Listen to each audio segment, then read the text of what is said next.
France, réforme protestante contre réforme catholique, les positions se durcissent. Naissance d'une église. Les communautés protestantes ont enfin trouvé leur ouvrage de référence dans l'institution de la religion chrétienne du pasteur protestant Jean Calvin, actuellement exilé à Genève. Dans ce livre, diffusé sous le manteau, les lecteurs trouvent le courage, au péril du bûcher, de construire une nouvelle église réformée.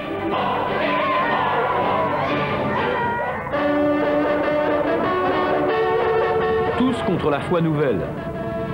La Sorbonne censure Érasme, Luther, Calvin et même, pour obscénité, les Gargantua et Pantagruel de Rabelais. Massacre des hérétiques vaudois en Provence, 30 villages sont martyrisés, on pille, on tue. À Cabrières, des femmes et des enfants ont été brûlés vifs dans leur église. Étienne Dolet, grammairien, poète et imprimeur, fidèle à son engagement humaniste et soupçonné d'athéisme, est brûlé vif avec ses livres à Paris. Il a osé écrire « Après la mort, tu ne seras rien du tout ». Ses cendres ont été dispersées au vent. Le roi Henri II accélère les procès en hérésie. Rien qu'à Paris, 557 procès prononcent 61 bannissements et 35 condamnations au bûcher. Et ce n'est qu'un début.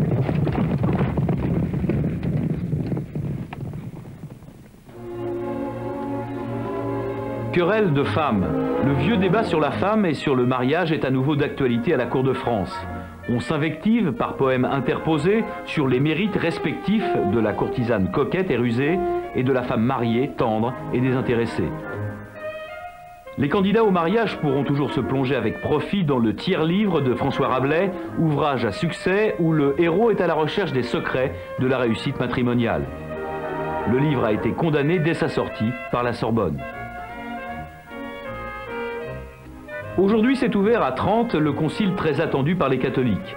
En réponse à la réforme protestante, ces 70 participants ont réaffirmé dès la première séance l'importance des bonnes œuvres, des indulgences, du culte des saints et des reliques pour sauver son âme. La reconquête catholique se met en marche au moment même où le protestantisme triomphe en Allemagne. Les acteurs sont en place, les tragiques guerres de religion vont commencer.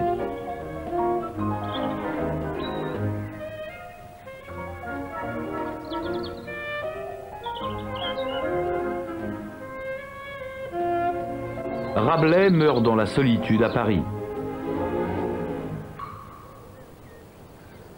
5 siècles plus tard, dans une banlieue ouvrière, Pierre Dumayet recueille les commentaires des lecteurs de Rabelais.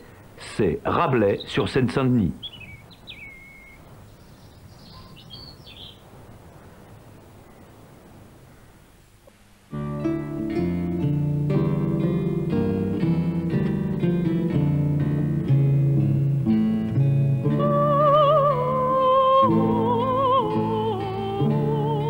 Vivez joyeux, nous conseille Rabelais en prélude à la lecture de ses œuvres où l'on trouve peu de perfection, sinon en cas de rire.